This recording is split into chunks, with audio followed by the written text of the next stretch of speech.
आइए हम लोग परमेश्वर के इस वचन की ओर हम लोग जाएंगे। जो मुद्दा हमें मिला है, जो विषय है ये 3 दिन की प्रार्थना में, यिर्मयाह उसका 2 अध्याय उसका 5 आयत को हम लोग पढ़ रहे हैं। यहोवा यूं कहता है, तुम्हारे पुरखाओं ने मुझ में कौन सी ऐसी कुटिलता पाई कि मुझसे दूर हट गए और निकम्मी वस्तुओं के पीछे होकर स्वयं निकम्मे हो गए।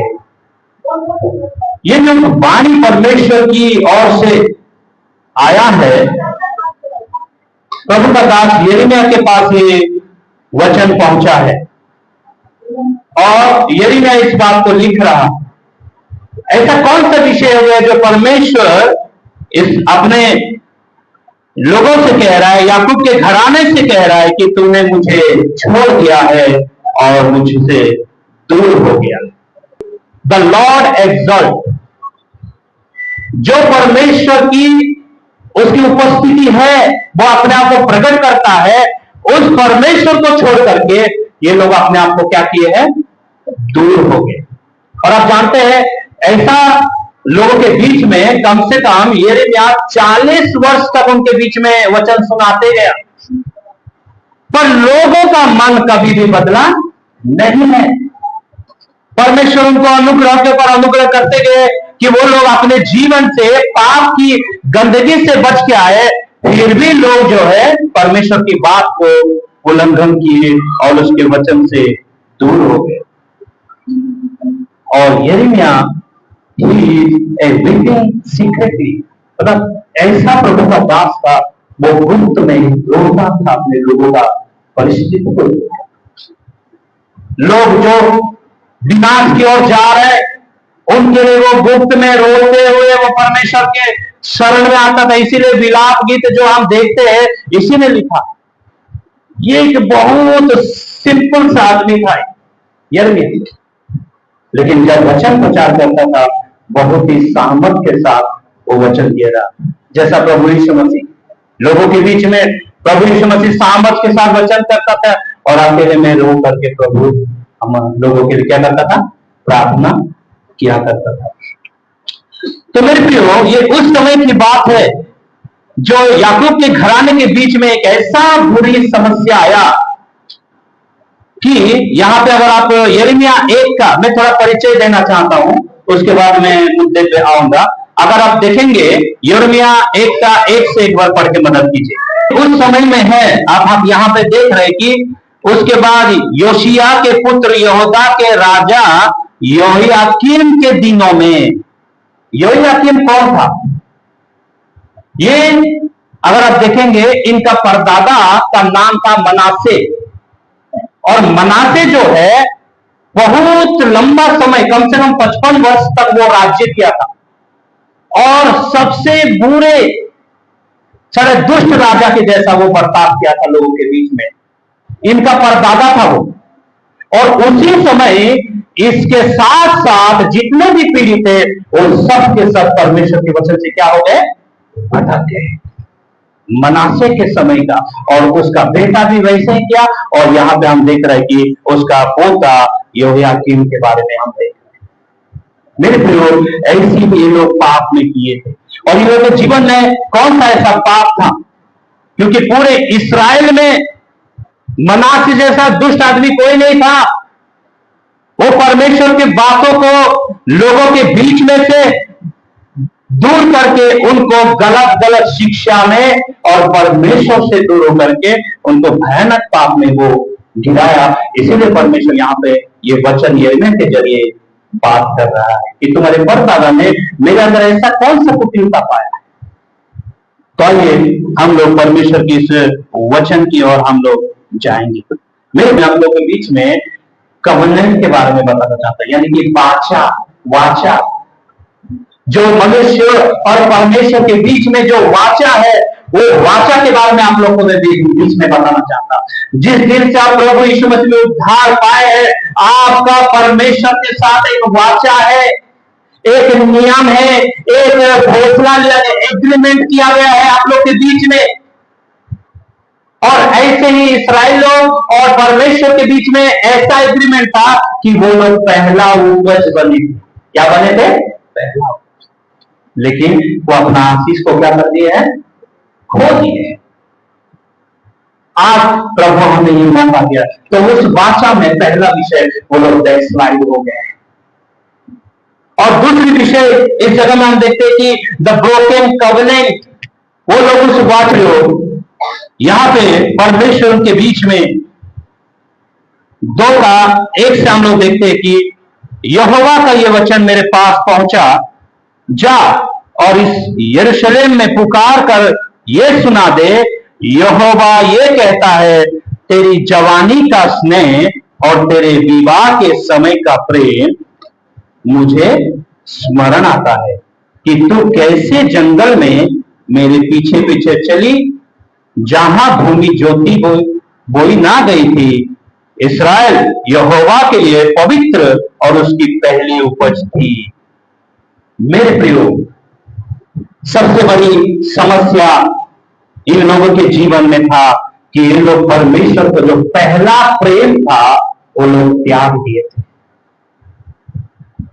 इनके अंदर सबसे बड़ा परमेश्वर का ये वचन पहुंचा कि तुम याद करो और स्मरण करो। सबसे पहले ये लोग बैकस्लाइडेड, ये बैकस्लाइड हो गए, परमेश्वर से दूर हो गए। जिस परमेश्वर के साथ इनका संबंध था वो पहला प्रेम अभी इनके जीवन में नहीं है। हम लोग में से भी कई बार हम लोग शुरुआत तो करते हैं, लेकिन धीरे धीरे बैकस्लाइड की ओर हम लोग चल जाते हैं। प्रभु से कुछ पाने के बाद, कुछ आशीष पाने के बाद हम प्रभु को क्या करते हैं? छोड़ देते हैं, बैकस्लाइड हो जाते हैं। इसीलिए परमेश्वर कह रहा है कि तेरी जवानी का स्नेह और तेरे विवाह के समय का प्रेम मुझे स्मरण आता है। मेरे प्रियो, यहां पे परमेश्वर के बीच में ये बातें कह रहे हैं कि तूने मुझे जो पहला प्रेम करते थे वो अभी क्या हो गया? इस्राएल के अंदर सबसे बड़ी समस्या था वो बैकस्लाइड हो गया था प्रभु से का प्रेम क्या उड़ा पड़ रहा है मेरे प्रियो।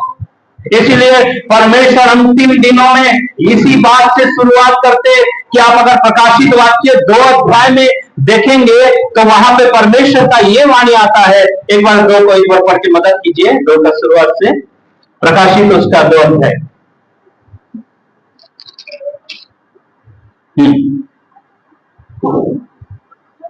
2 का 2 से पढ़िए।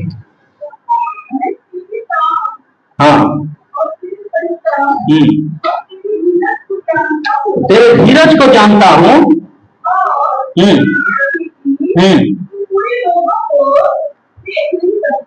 हाँ,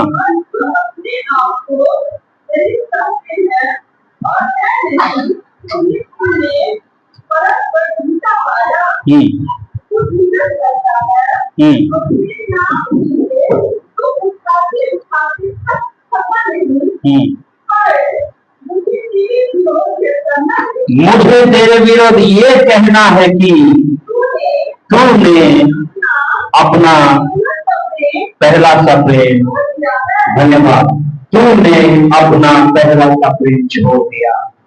मेरे प्रियो, इन लोगों का जीवन में सबसे बड़ी समस्या। इसीलिए परमेश्वर कह रहे कि आज तुम्हारे पुरखाओं ने मेरे अंदर ऐसा कौन सा कुटिलता पाया, आप अपने जीवन में ऐसा कौन सा विषय पाए जो परमेश्वर को छोड़ने के लिए, परमेश्वर के प्रति जो प्रेम है उससे दूर होने के लिए तैयार हो रहे हैं। इसीलिए यिर्मयाह नबी के पास परमेश्वर वचन भेज रहा है कि मेरे लोग मुझे छोड़ दिए, बैकस्लाइड हो। अगर आप उसी यिर्मयाह 2 का 17 को एक बार पढ़िए। धन्यवाद। क्या ये तेरी ही करनी का फल नहीं जो तुमने अपने परमेश्वर यहोवा को छोड़ दिया, जो तुझे मार्ग में लिए चला। आज हर एक कलीसिया में यही सबसे बड़ी समस्या है। लोग आते हैं अपने शारीरिक बीमारी के लिए, शारीरिक समस्याओं के लिए, जैसे ही प्रभु का अनुग्रह पाते हैं प्रभु को क्या करते हैं? छोड़। इसीलिए ये लोग ऐसे ही किए। इसीलिए परमेश्वर उनसे वाद विवाद कर रहे हैं, और जो लोग उसको छोड़े हैं उनका परिणाम भी भयानक हुआ है मेरे प्रियो। इसीलिए कह रहा है कि क्या ये तेरी ही करनी का फल नहीं है? क्या ये तेरी करनी का फल नहीं है? इसीलिए पहला सा प्रेम अभी नहीं रहा। आप अपने आप को जांच के देखिए कि क्या मैं पहले सा प्रेम में हूं या मैं ऊना पड़ रहा हूं। प्रभु के संग चलने में अभी मैं आगे बढ़ा हूं या पीछे हटते जा रहा हूं मेरे प्रियो। शुरुआत में मैं कैसा था, अभी मैं किस हालत में हूं। जिन इस्राएलियों को परमेश्वर ने जंगल में से मार्ग लेते हुए आया, शत्रुओं से बचाया, मन्ना खिलाया, वो सारे चीज को ये लोग क्या किए हैं? भूल गए। इसलिए परमेश्वर कहता है कितना बड़ी बात हुई। आज अगर प्रभु आपसे ये सवाल करेंगे कि आपने अपना पहला प्रेम छोड़ दिया है, इसीलिए अपने करने का फल तुम्हें मिलेगा, और अगर आप इसी में ही नीति वचन उसका 14 का 14 को एक बार पढ़ के मदद कीजिए। जिसका मन ईश्वर की ओर से हट जाता है वो अपनी चाल चलन का फल भोगता है, और उसके आगे क्या है? परंतु भला मनुष्य आप संतुष्ट होता है। मेरे प्रियो, इस्राएल लोग अपने ही कर्म का फल भोगने वाले हैं, और उनका विनाश को देखते हुए यिर्मयाह रो रहा है। ऐसा स्थिति हो गया उन लोगों का, ना उनका धन रहा, ना उनका सोना चांदी रहा, सब कुछ बेबीलोन लूट के ले गया। क्यों? कारण क्या है? ये लोग परमेश्वर को भूल गए। इसीलिए मेरे को आज हम अपने आप को सवाल करें कि मैं क्या परमेश्वर के संग हूं, या मैं भी बैकस्लाइड होते जा रहा हूं। मैं परमेश्वर को पहले जैसा प्रेम रखा हूं कि नहीं? परमेश्वर अंत में आपसे और मुझे यही सवाल करेंगे, तुम्हारा पहले जैसा प्रेम अभी नहीं रहा। प्रभु को जो आप पाए हैं उसमें बढ़ते जाना है। परमेश्वर भीड़ को नहीं, भेड़ को ढूंढ रहा है। The church is looking for a better method, but the God is looking for a better man. परमेश्वर एक ऐसा व्यक्ति को ढूंढना चाह रहे, एक ऐसा व्यक्ति को ढूंढना चाह रहे जो उसकी सेवा में, जो उसके लिए परफेक्ट को मिल लो। आप इस रामपुर गांव में क्या आप वैसा बने हैं? क्या आप ऐसा तैयार हो रहे हैं? अपने आप को हमें सवाल करना जरूरी है। इसलिए वो लोग बैकस्लाइड हो गए। क्या हो गए वो लोग? और इसीलिए परमेश्वर कहता है जैसे करेंगे वैसा वो फल प्रभु से दूर। और जो परमेश्वर से दूर होता है उसके निकट कौन आता है? दो चीजें, परमेश्वर के अधीन हो जाओ और शैतान का सामना करो तो वो तुम्हारे घर से दूर होगा। जैसे आप प्रभु से दूर होंगे तो आपको पास आने के लिए वो तैयार, पहले से साफ सुथरा घर में प्रवेश करने के लिए उनके लिए बहुत अच्छा है। इसीलिए मेरे लोग आज हम अपने आप को सवाल करें। एक बार आप देखिए याकूब उसका 4 अध्याय का 4 को पढ़ के मदद कीजिए। याकूब उसका 4 अध्याय का 4। आज हर कलीसिया में एक ही समस्या है कि लोग संसार से मित्रता करना और परमेश्वर से प्रेम रखना पसंद करते।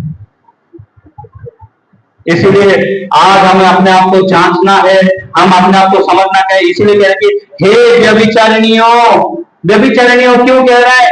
जो परमेश्वर के साथ आपका वाग्दान हुआ है, जिसके साथ आपका विवाह हो गया, उस पति को छोड़ करके दूसरे पति की ओर अगर मन लगाएंगे तो आप क्या हो जाएंगे? मेरे पत्नी अगर मेरे अलावा किसी और पुरुष की ओर अगर ध्यान लगा रही है तो वो व्यभिचार कर रही है। और जो व्यक्ति उद्धार पाने के बाद प्रभु को छोड़ करके किसी और चीज को जगह में रखा है, वो आत्मिक तौर से क्या बन चुका है? व्यभिचार बन चुका है। आत्मिक तौर से परमेश्वर के कैसा लगता होगा परमेश्वर को? आप अपने बारे में सोचिए कि आपका पत्नी किसी के साथ अगर बातचीत कर रहे हैं या आपका पति किसी के साथ अगर ऐसा व्यवहार कर रहे हैं, आपको पता चलेगा, आपका दिल कैसा टूट जाएगा बताइए। परमेश्वर इसीलिए कह रहा है कि आज बात की बात कीजिए, मुझे बताइए मेरे अंदर ऐसा कुटिलता क्या पाया तुमने जो मुझे छोड़ दिया। लोग संसार से मित्रता बोल के परमेश्वर से प्रेम करना चाहते हैं। इसलिए मेरे प्रिय, आज हम यहाँ पे देख रहे हैं कि सबसे ज्यादा समस्या इस्राएलियों के बीच में याकूब के घराना में यही था, और आज भी कलीसिया में यही हो रहा है। लोग प्रभु में मजबूत होना नहीं चाहते, उसके पीछे चलना नहीं चाहते। ऐसे ही प्रभु यीशु मसीह जब इस संसार में थे, बहुत सारे भीड़ उसके साथ साथ चले। लेकिन क्या हो गया वो भीड़ का? 6 का 66 को एक बार पढ़िए, यूहन्ना 6:66 वचन को पढ़िए। उल्टे फिर गए और उसके साथ ना चले। बहुत सारे लोग उल्टे फिर गए, यीशु मसीह के साथ बहुत सारे चेले क्या हो गए? उल्टे। बैकस्लाइड। आज वही स्थिति है। तो आप अपने आप को सवाल कीजिए कि मैं कैसा हूं? परमेश्वर यीशु मसीह वहां पे उन चेलों को कहता है कि तब यीशु ने उन 12 से कहा, क्या तुम भी चले जाना चाहते हो? शमौन पतरस ने उसको उत्तर दिया, हे प्रभु, हम किसके पास जाए? अनंत जीवन की बातें तो तेरे ही पास है। तो प्रभु यीशु मसीह को जानना ही अनंत जीवन है। पिता परमेश्वर को जानना ही अनंत जीवन है। आप इतना बड़ा अनुग्रह पा करके आप कहां जा रहे हैं? और परमेश्वर आज आपसे इस मीटिंग के जरिए आपसे बात करना चाह रहे हैं। इस्राएलियों के बीच में अनुग्रह के जैसा यिर्मयाह को प्रभु ने दिया है, एक मौका उनको दे रहे हैं परमेश्वर से सवाल जवाब करते हुए। आज हम सभी को भी परमेश्वर अपने वचन से एक मौका हमें दे रहे हैं मेरे प्रियो। इसलिए इसी यिर्मयाह में हम देख रहे हैं कि मेरे अंदर ऐसा कौन सा कुटिलता पाई है कि मुझसे तुम क्या हो गए? छोड़ करके चल दिए। ठीक, ध्यान दीजिए, आज हम क्या सीख रहे हैं? आज परमेश्वर हमसे आमने सामने बात करना चाहता है मेरे प्रियो। जो कमी है प्रभु आपके अंदर दिखाना चाहता है, और जो लोग उसको छोड़ के गए हैं वो विनाश होते गया। यहूदा यीशु मसीह को छोड़ा, उसका अंत कैसा रहा? क्यों यहूदा यीशु मसीह को छोड़ा? क्या कमी था यीशु मसीह में? क्यों यीशु मसीह को छोड़ा? वो थोड़े सिक्के के लिए वो यीशु मसीह को क्या किया? बेच दिया। यीशु मसीह को बेच दिया, और अंत में भयानक नष्ट हुआ। मेरे प्रियो, आज आप किस चीज में हैं? ये इतने बड़े आशीष पा करके, प्रभु से हम इतना अनुग्रह पाते हुए भी हम वो पहले जैसा प्रेम कहां रखा रहे? हम प्रभु के लिए कितना तैयार होना चाहिए जब हमारे गांव में इतना सुंदर मौका मिले। आप जानते हैं ऐसे ऐसे जगह है जहां लोगों के लिए जगह नहीं है, बैठने के लिए, आराधना करने के लिए जगह नहीं। प्रभु आप लोग को इतना सुंदर समय दिया, आपका प्रेम कहां है? आज वो प्रेम हमारे अंदर है क्या, या हम बैकस्लाइड हो रहे हैं? इस्राएल लोगों के जैसा हम अपने आप को सवाल करें। और बहुत सारे लोग इस कलीसिया में आ रहे हैं भीड़ के भीड़, और जा रहे हैं। यीशु मसीह आप लोग को पूछ रहा है, क्या आप भी मुझे छोड़ के जाओगे?